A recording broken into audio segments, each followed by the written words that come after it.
Welcome back and thanks for joining us. If you're new to our channel, please hit that subscribe button and the notification bell so you'll be notified of each new video. In the last video, we shopped for a sink and fridge cabinet. We also had the opportunity to take our van out for its first shakedown. We have a new DIY solar rack and we wanted to be sure it was well secured to the roof. In this video, we get back to work on the van by putting up fiberglass reinforced panels. This is part 1 of our ceiling installation, so be sure to check back for part 2. Lunchtime? I was hungry all the way here. Man, I don't joke around. She's like Fee. When I smell food, I'm there. Hey guys, this is Dory, and I'm Mena. We travel with our lovely dog Fiona to help you discover the most beautiful spots and to share with you what it's like to live as a nomad. So subscribe and welcome to our channel.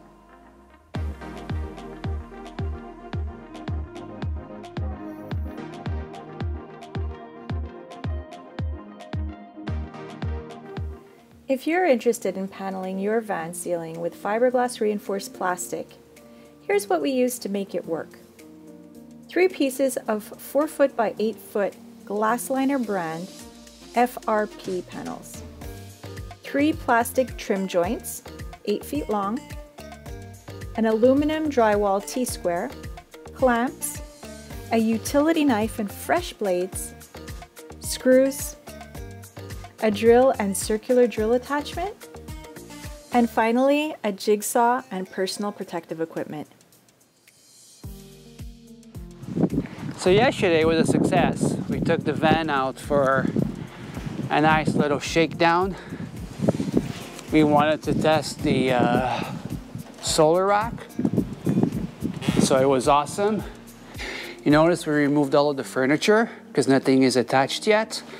Many reasons why we haven't done that, especially the bed on my side. We don't need to install it yet, so that gives them more room when they're going to be working on the solar system. And so for the solar system, we are going to put the bed in there. This is the fridge furniture. However, we were not super happy with it, and we ended up going to IKEA to find this guy section. It was sold out all in Quebec, and it took me 3 days to find it. I was on the website pretty much every single day just doing a search to see where I would find, and luckily I found one IKEA that had it. The funny thing is, we were at that same IKEA maybe a day or 2 days before, and they had nothing. So it worked out good. I'm just gonna assemble to see what it looks like. It's supposed to be very similar to this. You have the measurements here. Even though we built this, it looks decent.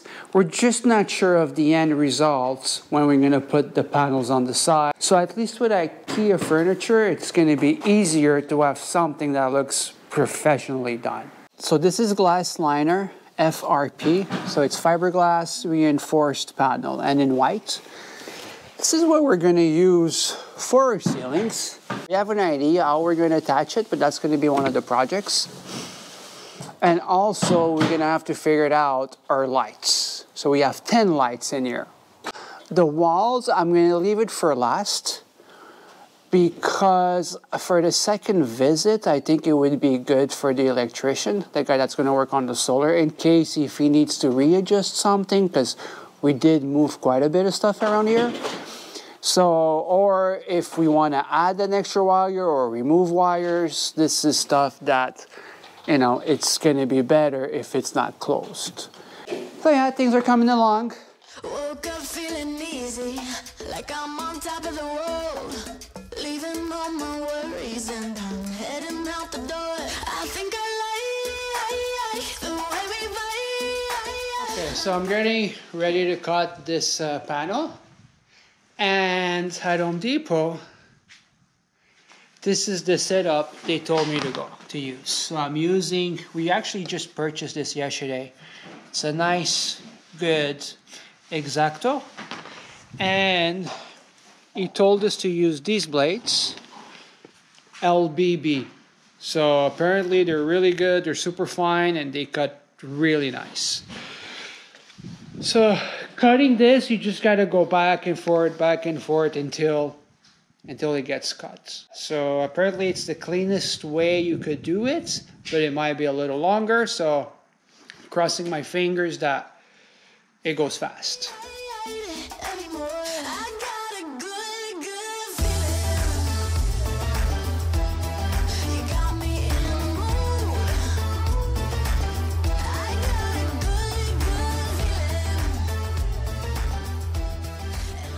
So cutting with the X-Acto blade was not bad. It took me a little bit, but yeah, it makes nice cuts. We do have trims for the edges, so it's gonna clean up a little bit more. The other thing that I'm questioning is, okay, I did the cutting with the X-Acto to have a nice clean cut. However, I am gonna have to make holes in them for the lights and maybe the fans. So I think we're gonna have to use a jigsaw for that, because there's no way we're gonna be able to do that with an X-Acto.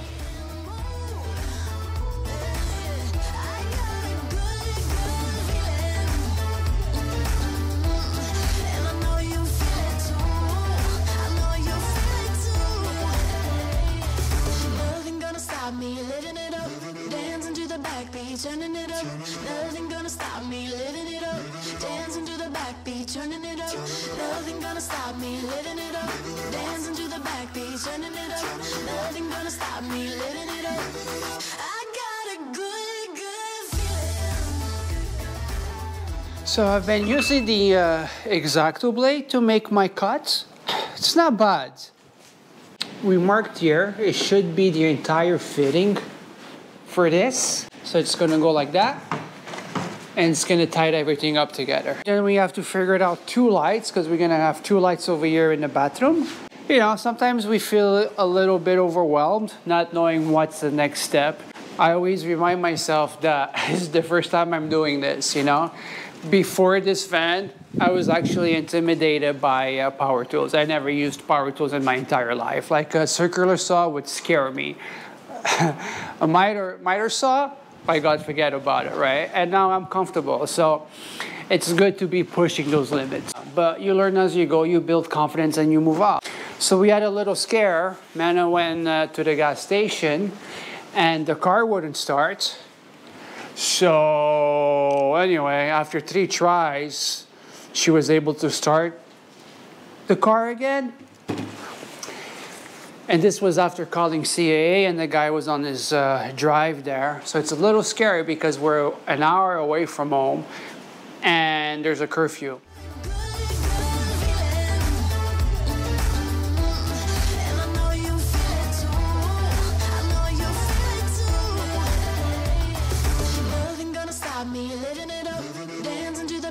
Turning it up, nothing gonna stop me living it up.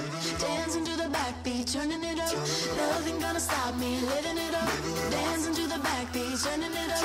Nothing gonna stop me living it up. I got a good feeling.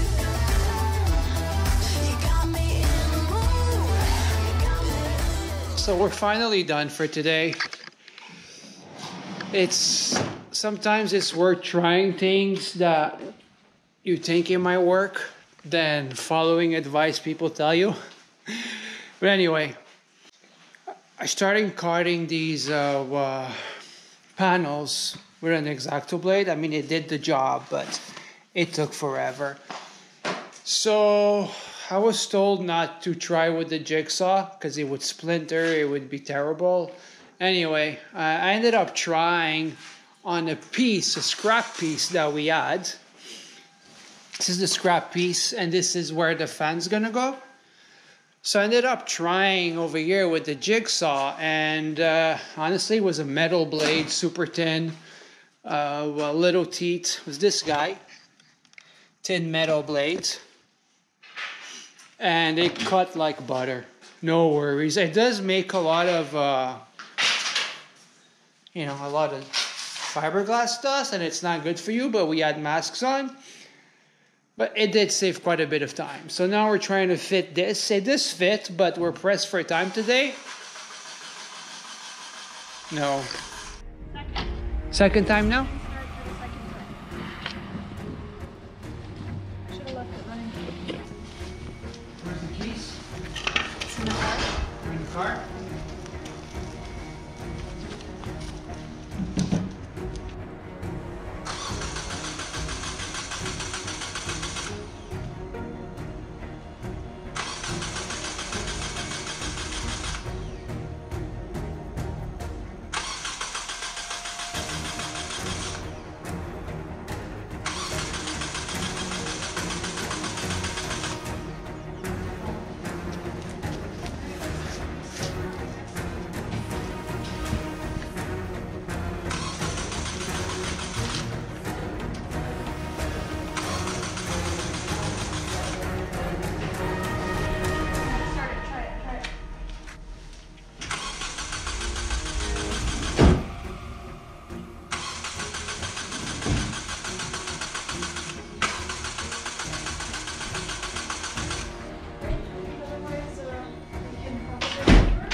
Well, looks like we're gonna take the van home. Right when we're about to leave with the van, everything is all closed. The Hyundai started.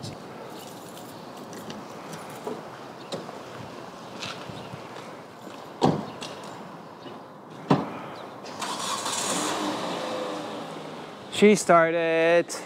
Hey, good morning guys. Today is Sunday, April 25th. It's about 10 o'clock, so we're heading to the shop.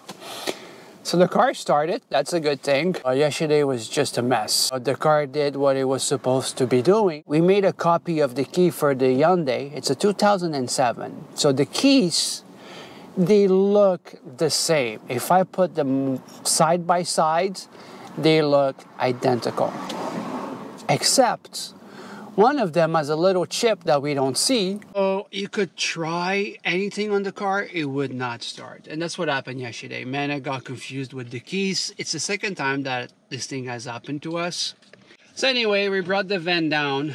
Our second shakedown, we did almost 100 kilometers, so. And man, I was speeding with the van because we were pressed for the curfew, right? We left was like 7:15 and it's an hour drive. So we had to speed up to get home anywhere close to 8 o'clock. Now we're gonna go pick up the van.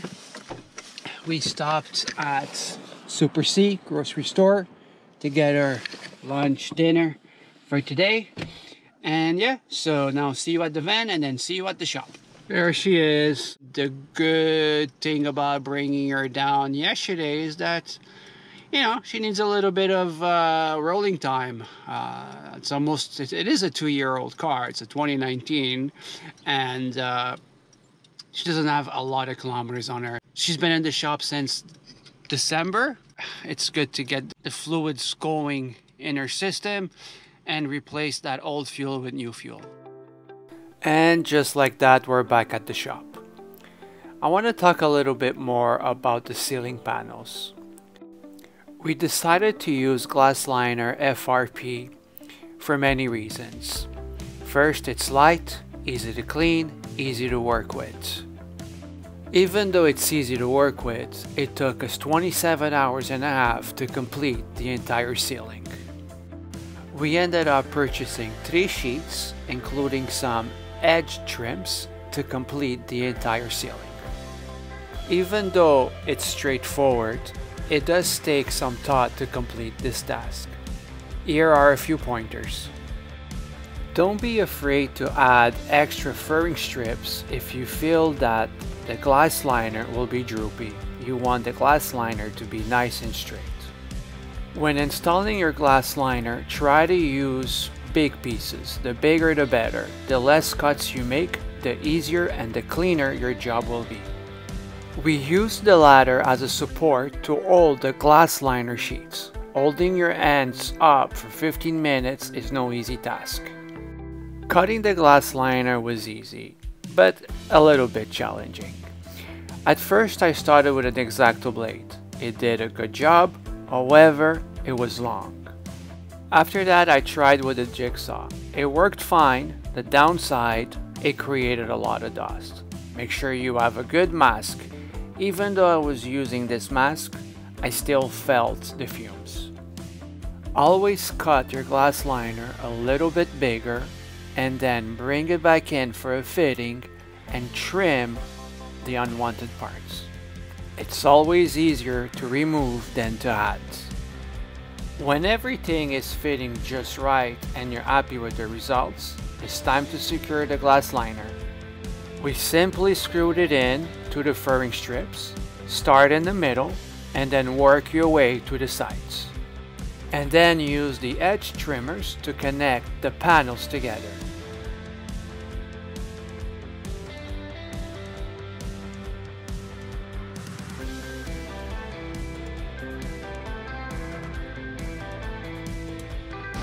We've been working already on the ceiling for a couple of days, just trying to figure things out, and this is where we're at right now. The goal for today is to figure it out, this part here with the fiberglass. So once this is going to be done, then we're going to measure to see exactly where we want to have our lights. Right, all these are lights, so we have 5 on each side. Maybe a little bit too much. We could have done it with 8 instead of 10, but whatever. Once the ceiling is gonna be up, and what I mean by up, just temporarily holding with these 4 screws, we just want to have a clear visual of how we want things. Then we're gonna figure it out how to space the lights. We're gonna mark them. Then we're gonna put everything down again. We're gonna make the holes for the lights. We're gonna run the wires through that we need. Close everything up properly. And that will be it for the ceiling until the next step. Next step is to do the vinyl, but we'll deal with it when we get there. So after this is done, we're gonna start working on the cabinets. We want to see the length of the cabinets that we need, so we know exactly how much vinyl we're gonna need to order. And some vinyls that we really liked are really expensive. They go for like $30, $35 each. So there's no need to do the entire ceiling. We're just gonna use what we need, and for that we need to have the cabinets installed. And then after that, je ne sais pas. We'll see. So now that the ceiling is covered, we have all the pieces to our puzzle, right? So we have 1, 2, 3, 4, 5 pieces. Now we're gonna figure it out the lights. And we got 5 on each side, and we also need to take into account the cabinets, because the cabinets are going to come out to a certain distance. Probably 20 inches.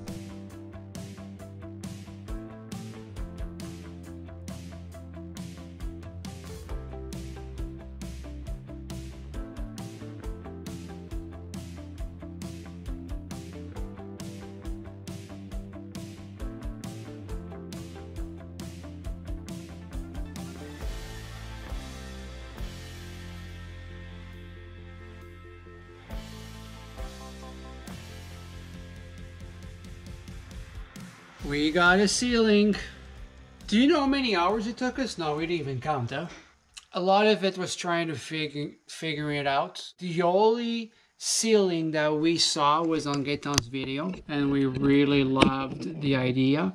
We also saw another video, but it was just a tour, and she had beautiful PVC ceiling tiles on top.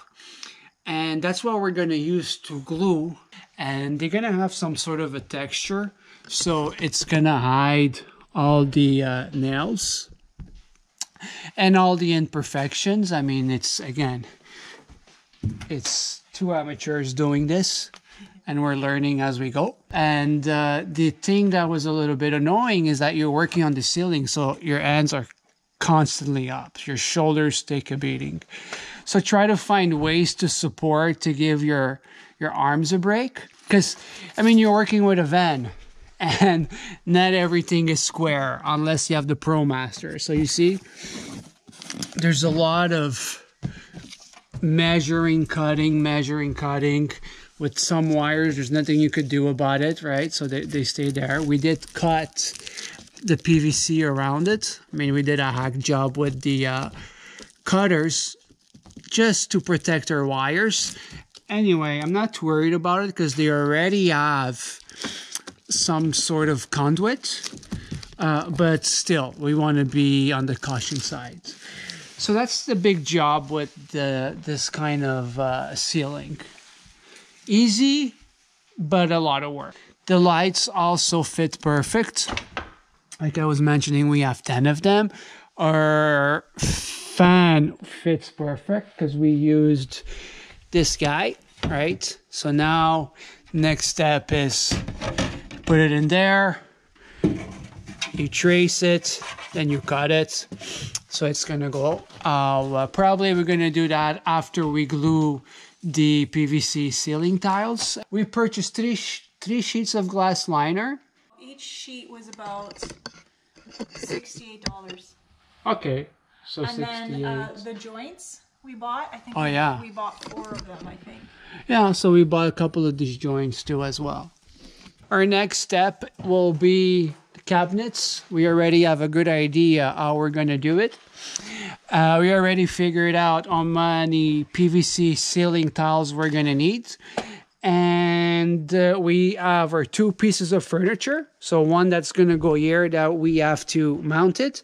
The other one is actually right there that is gonna go here. And we have the 2 beds. So that's it, guys. That's gonna be it for this video. I think we covered pretty much the ceiling. If you have any questions, comments, or concerns, or suggestions, please leave them down below. Don't forget to subscribe if you want to follow the series. See you on the next video.